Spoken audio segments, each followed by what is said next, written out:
All right, let's talk here. Well, okay, so we're going to talk about Ukraine. We're going to talk about Russia, maybe from a little bit different angle. I'm always suspect of the constant pounding, bing, bing, bing, bing, bing. You know, that piano key that we heard the conference talk about, the constant bing, bing, bing, bing. That's what we hear.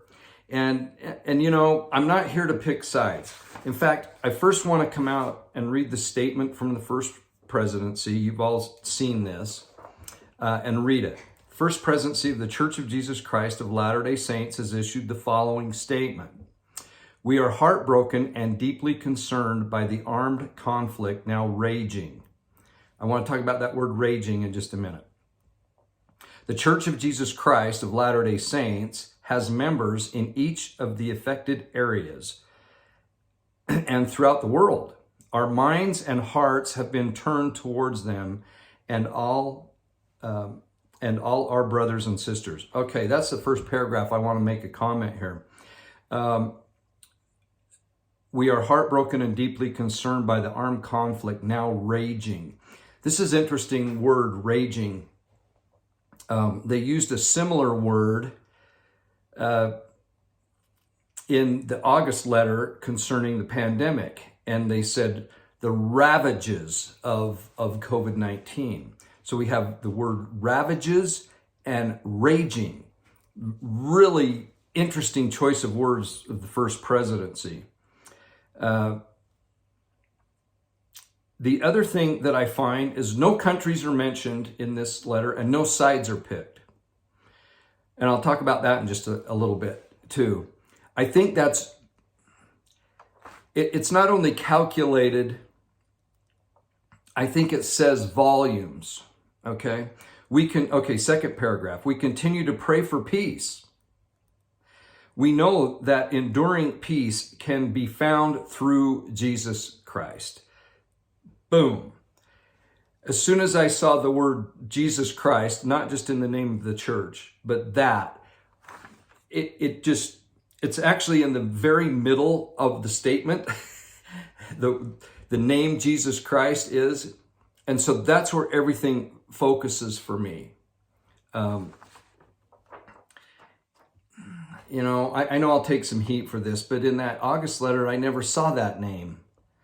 And I think that's what I was looking for more than anything else. And here we find it, and it's right there, and I love this. He, Jesus, can calm and comfort our souls even in the midst of terrible conflicts. He taught us to love God and our neighbors. So we have Christ and God the Father invoked in this. I love that. We pray that this armed conflict will end quickly, that the controversies will end peacefully, and that peace will prevail among nations. And within our own hearts, we plead with world leaders to seek for such resolutions and peace, the first presidency. So this came through the official statement, and I can't remember. I think it came through the newsroom, but I'm not positive about that, but I think so. Anyway, wonderful comment. Now, you take that, which is so good, and then you see, okay, Governor Cox. Let's do this to really show.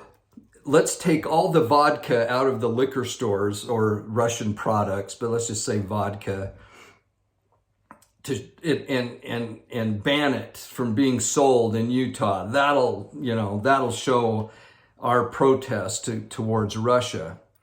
Don't you think it's interesting that the first presidency didn't pick a side in this? Now look, I think I cut my thumb there a little bit, but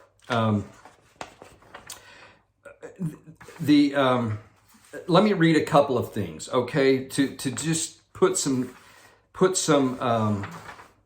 history, and everything's not just so black and white. There are reasons. Now, I'm not picking sides. I'm not saying that that Russia is lily white. I'm not saying that Ukraine is lily white. I'm just saying let's look at things instead of just this one key being hit.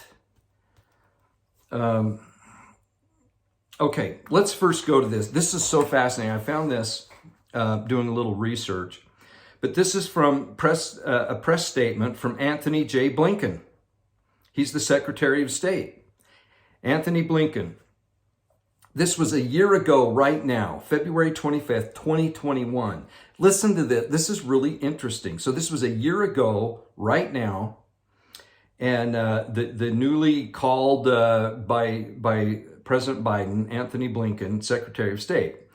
He says this: the United States joins Ukraine in marking the 7th anniversary of Russia's invasion and seizure of Crimea.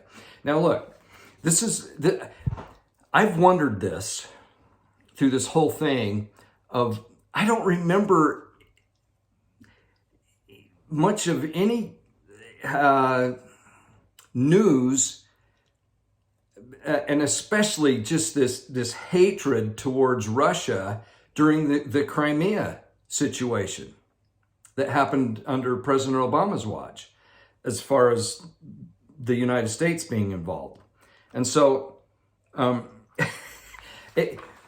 it's interesting, the difference between Crimea, it was part of Ukraine, the southern part there, the peninsula, and this happened in 2014, I believe. I think we'll read that here.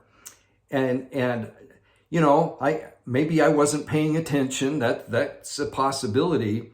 And I know it was in the news, and I know there was some, talk here and there, but not much going on. Okay. So I'll start again. The United States joins Ukraine in marking the 7th anniversary of Russia's invasion and seizure of Crimea, a brazen effort to the modern international order. We affirm the basic truth: Crimea is Ukraine. Russia's occupation and increasing militarization of the Crimean Peninsula have implications far beyond Ukraine's borders, threatening the world's common security. This occupation comes at significant human cost. Russian occupation authorities have sustained a brutal campaign of repression against Crimean Tatars, ethnic Ukrainians, and members of other minority ethnic and religious groups in Crimea. Russian occupation authorities have raided mosques and homes, driven independent media off the peninsula, and handed down lengthy prison sentences to those who dare to speak out against the occupation. Interesting that the Jews weren't mentioned, and I'll get into that in just a minute. But the mosques, okay? Russian repression has left Crimean residents in a constant state of fear, unable to live their lives freely. Okay. We call on Russia to immediately end its occupation of Crimea.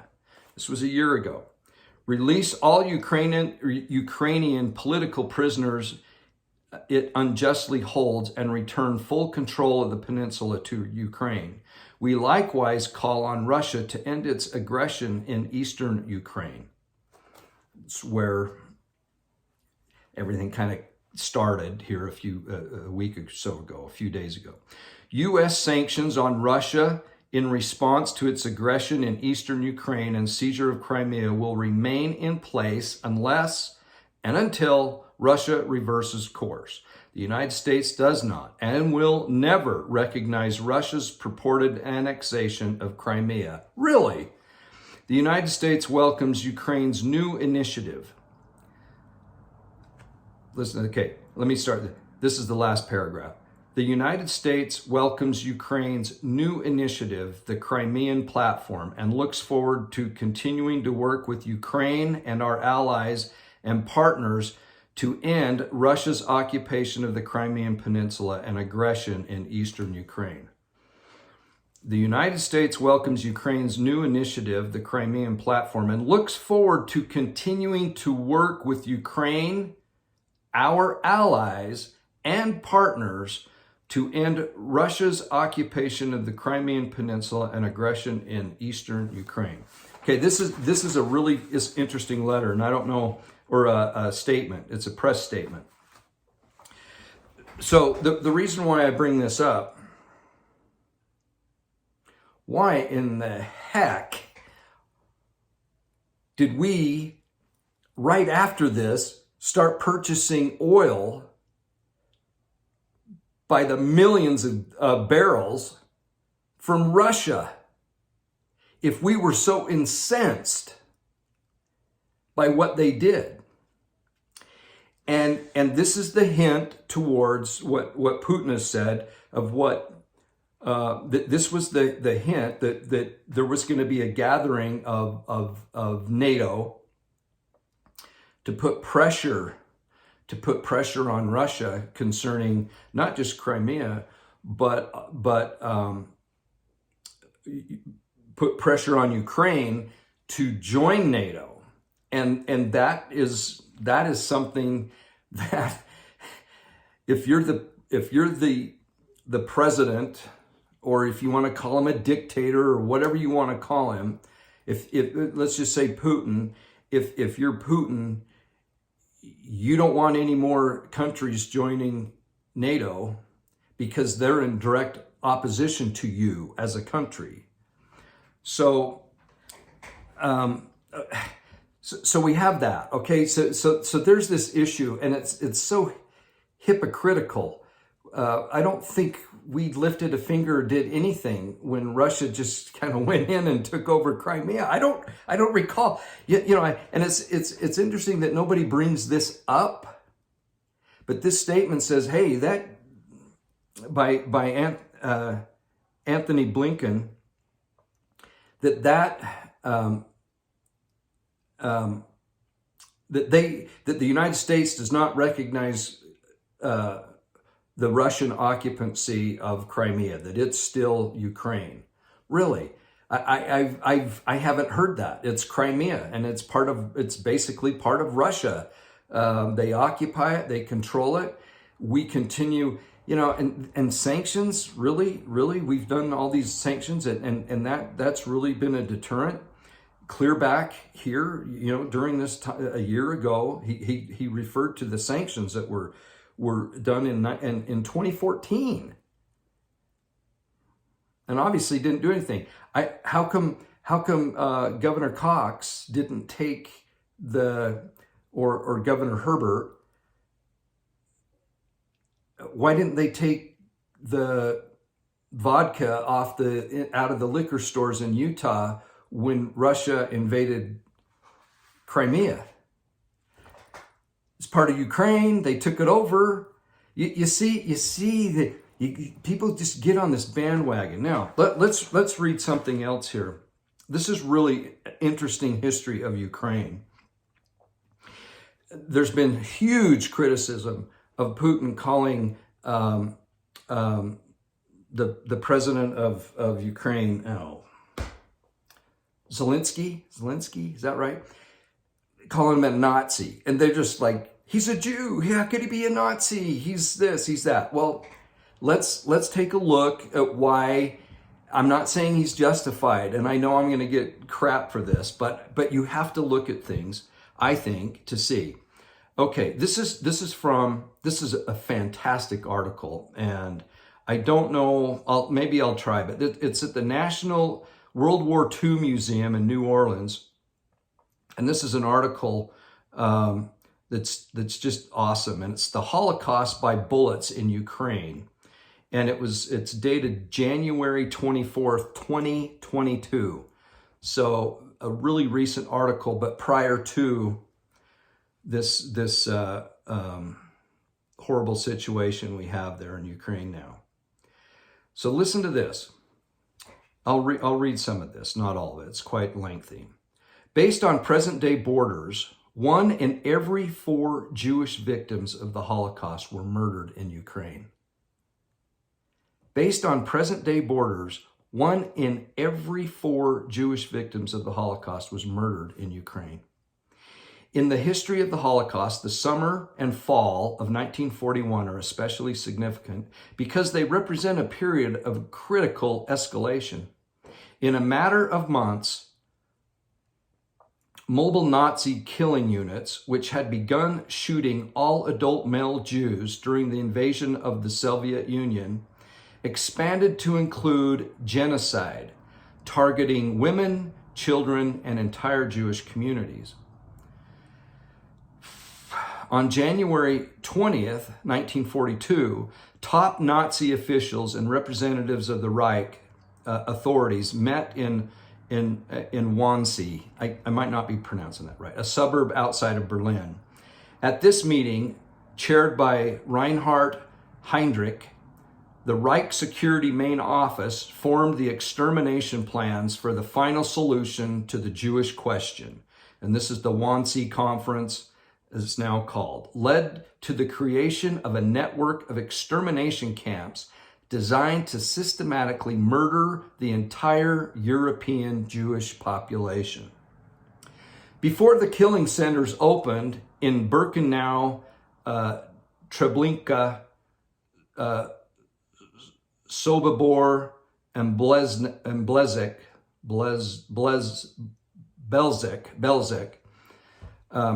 and some others. I'm sorry, I can't pronounce these names, but before those killing centers were open, more than 1.5 million Jews had already been murdered, and get this, by the Germans, their Axis allies, local collaborators in Ukraine, in Ukraine, and other USSR republics. These were the first victims of the Holocaust. So there were a certain amount of individuals in Ukraine that were Ukrainian, and they were collaborators, and then the German allies that systematically murdered 1.5 million Jews before technically the Holocaust even started. And this all happened within Ukraine. It says, I'll just read one more paragraph, it's so tragic. They were not transported by trains to the famous killing sites in Poland with their gas chambers and crematoria that typically characterize the Holocaust in the minds of most people. Instead, these Ukrainian Holocaust victims were taken from their homes, usually by foot, to the outskirts of the cities, towns, and villages, where they lived and were brutally shot, face to face or in the back, often in the presence of local residents and non-Jewish neighbors. The mass shooting of Jewish victims in the summer and fall of 1941 represents the first phase of the Holocaust. Often referred to by historians as the Holocaust by bullets. It was during this initial phase that special German killing squads coordinated the mass murder of Jews by bullets with the help of the SS, the Wehrmacht troops, the Romanian military, special ops squadrons, order police units, and local collaborators. So, look, in my opinion, what Putin's referring to when he calls Zelensky a Nazi is you're collaborating with the Germans, with NATO, just like what happened 80 years ago. It was only 80 years ago that this happened. You know, if you think about this, so my dad's 94. My dad's 94. And he served in two war conflicts. He served in the World War II and the Korean conflict in the Navy. And we talk, and I get information from him about these situations. It's not that far removed. It's not that far removed. You know, along those lines with the restoration of the gospel. So my dad, his grandmother was a young girl and met Brigham Young as a young girl. Shook hands with him. So my dad knows somebody really well. She's passed on, but knew someone really well that shook hands with Brigham Young. Brigham Young's older than Joseph Smith. Can you see how these things are? There's a connection. There's a connection. It's like saying that the Noah's father Lamech was a contemporary of Adam. You know, it's just the connections happen. The covenant it keeps going through, and these historical events that we're really not, you know, in the United States, at least I'm not, that connected to what's going on over there. It just takes a little bit of research to see some things. Now look, I'm not an expert. I've looked things up. I've studied some things. I have been aware throughout my life of certain things, just, you know, seeing how things work. And so in that aspect, I do feel like I might be a little more awake, and I don't want to act like I'm bragging or anything, because I'm not, but because there's so much I do not know. But I think we just need to be careful, like the first presidency, and invoke the name of Christ. He's the focus of this. Don't pick sides. Don't say he good and he bad, and leave it at that. And we definitely don't want to take the vodka off the shelf. I'm just kidding. I'm just kidding. But what a stupid thing to do. I mean, seriously, if that isn't,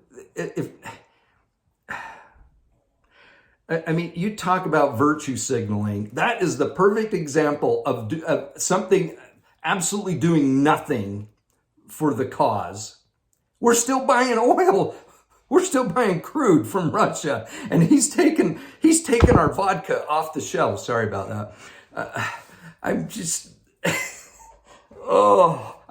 it just shows an example of the leadership we have here in Utah. It's crazy. It's just absolutely crazy. One thing I think would be a really good idea for us to do, and I've been contemplating it. I've been doing it. It's hard to do it because I'm reading the Book of Mormon. I'm just starting the Book of Mosiah, and you know, but we really need to study the war chapters. We really do. There's so many interesting concepts, not only of strategy, but why you go to war. What would the purpose be of war? Are you on the offense? Are you on the defense? Are you both? You know, is a good defense a good offense? You know, kind of thing. You know, just because there are so many war chapters in the Book of Mormon.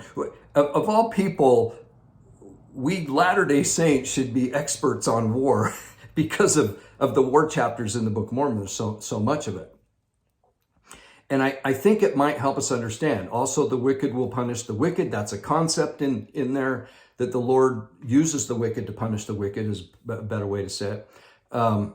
The luring out, the strategies are interesting to read. The idea of prophet / military leader is an amazing concept. You know, is this our future? You know, if you know, I don't know, or at least military leaders going to the prophet saying, "What do we do next?" You know, kind of thing. Because we have those situations in the Book of Mormon, and in the Old Testament for sure. Old Testament, we're going to find out a lot about that in coming months as the children of Israel, especially as they leave Egypt and enter into the promised land. we're gonna see some, or the chosen land, I should say, the chosen land. We're gonna see some interesting warfare there, and crazy things that we don't feel comfortable about in this Western mindset that we have. We're not going to feel comfortable at all hearing what the children of Israel were told to do by the Lord through his prophets as they come into their land that they've been given. It's going to be really interesting to see the spin that we hear on the Come Follow Me channels. I always like the spin. Okay, so I think that's all right now. I apologize for not bringing up too many scriptures, if any, probably none on this one. But we're in this interesting time period. I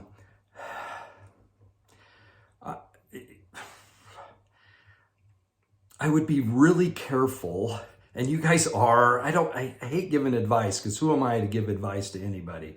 But I'll just say for me, this is probably a better way to say it. For me, I watch the news channels. I do, just to get the basics. But I take everything with a grain of salt. And I listen to other sources, which I would recommend, but that's just me. And just kind of get a fuller view than the main news that you would get. We already know that it's slanted, and why wouldn't it be slanted with this? Okay, and so we have our Governor Cox, who you can totally tell that the influence on him of regular media is huge. And so his virtue signaling is, I'm going to take all the Russian products out of our liquor store. There you go. Look how cool I am. Seriously?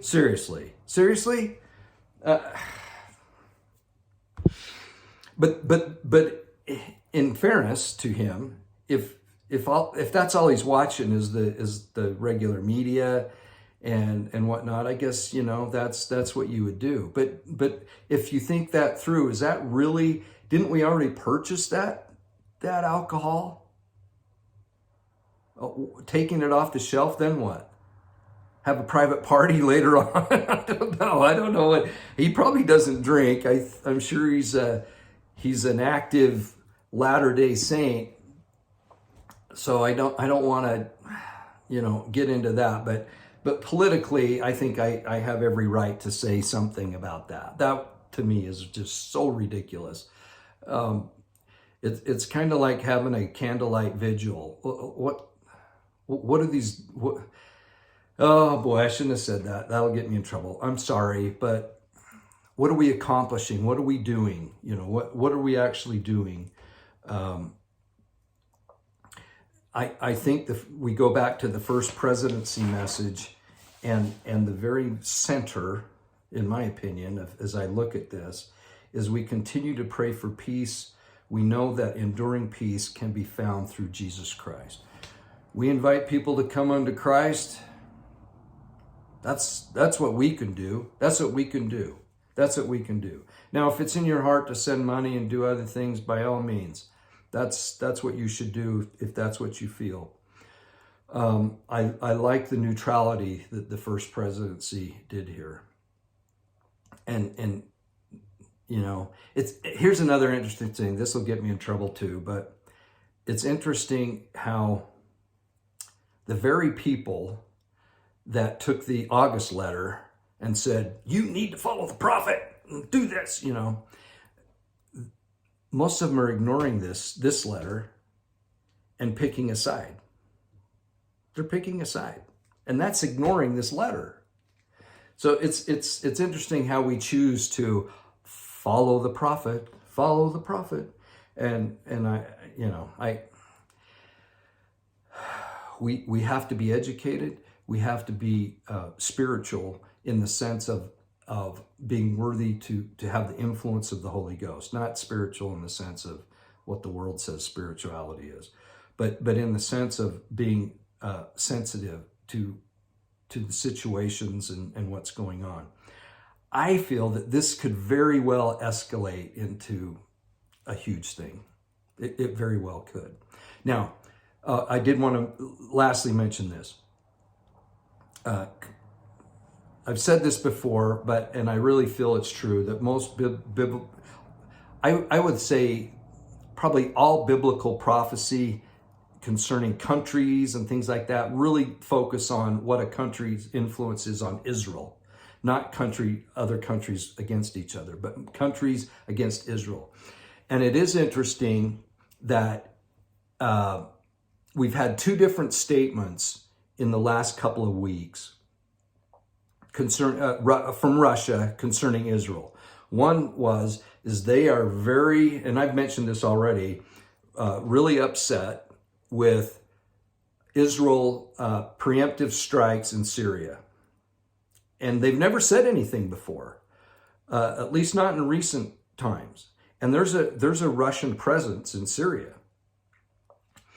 They're more like mercenaries, but they're supported by Russia. And then of course you have the Iranian influence there as well.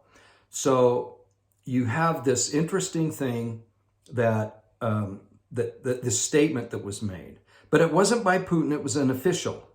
Okay, another official, could have been the same one, but I think it was different official, said that they don't recognize, from Russia, that they don't recognize the Golan Heights as being part of Israel, that it's still part, or I should say still, but historically it's Syria's. The Golan Heights are Syria. Golan Heights, I've been there a couple of times, looked into Lebanon, looked into Syria, right there seen the trenches from the 6 Day War, and it's such a strategic spot. Looking down in the Golan Heights, it's a very important place to maintain for Israel, and so you have these two officials now. Until it comes from Putin, I don't pay a lot of attention to what officials say, but it is interesting. It's kind of like John Kerry saying that his biggest worry about this, whatever's going on in Ukraine, he kind of like is the focus will be taken off climate change. And the emissions from this conflict is going to cause more pollution to go in the air. That's seriously what he said. So we, I look at these other Russian officials kind of like I look at John Kerry, like, okay, whatever. But it is something to consider and look at. I think until you hear it from Putin, you just kind of put it in your back pocket and have it there, remember it, but don't get too exercised over it. That's just my opinion on that. And I know that's definitely a concern for Israel and something that they're taking very, very serious. And they should. And they should. They're a tiny little country, totally surrounded by people that hate them. And the last thing I'll mention is, how many of you heard anything about China?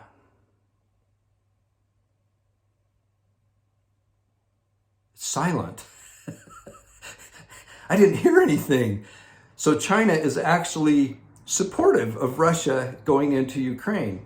So Governor Cox, my daughter-in-law actually said this, are you going to take off everything off the shelves in Utah that's made in China because they're supporting Russia in their takeover of Ukraine? If that's the case, there won't be anything left on the shelves. The hypocrisy is incredible. This is quite an alignment and an allegiance is Russia and China. And very few people really talk about it much as far as condemning China. Okay, let's everyone will condemn Russia. It's easy. It's bad. Russia. how many NBA players have you heard condemning? I think there's one, China, and particularly China supporting Russia right now. Have you heard any protests, anything? Any government leaders here, Utah, in the United States, condemning China for supporting Russia? Anything? Hello? Anybody here? Anything against China on this? Hypocrite. You're all a bunch of hypocrites, as Bill Murray said, I think in Groundhog Day, maybe. Anyway, it's crazy. So I leave you with that. And let's just, eyes wide open. And God bless you all. I hope this is helpful in some sense. I know there's just so much information. I've hesitated even talking about it because we're inundated with so many things. But I thought these couple of articles and putting it in a little bit of a different historical sense. I always say one last thing. Back to this calling Zelensky a Nazi. Think of George Soros. Now, George Soros is an interesting character. Born in Hungary, Jewish, but a real collaborator with the Nazis as a youngster, and certainly his father in doing these things. And he openly admits it. You can check out old interviews that he's done. So it just the fact that you're a Jew and Hungary borders Ukraine. It's just right there. So, put things in perspective and not everything is black and white, especially during war times. Love you all. Bye.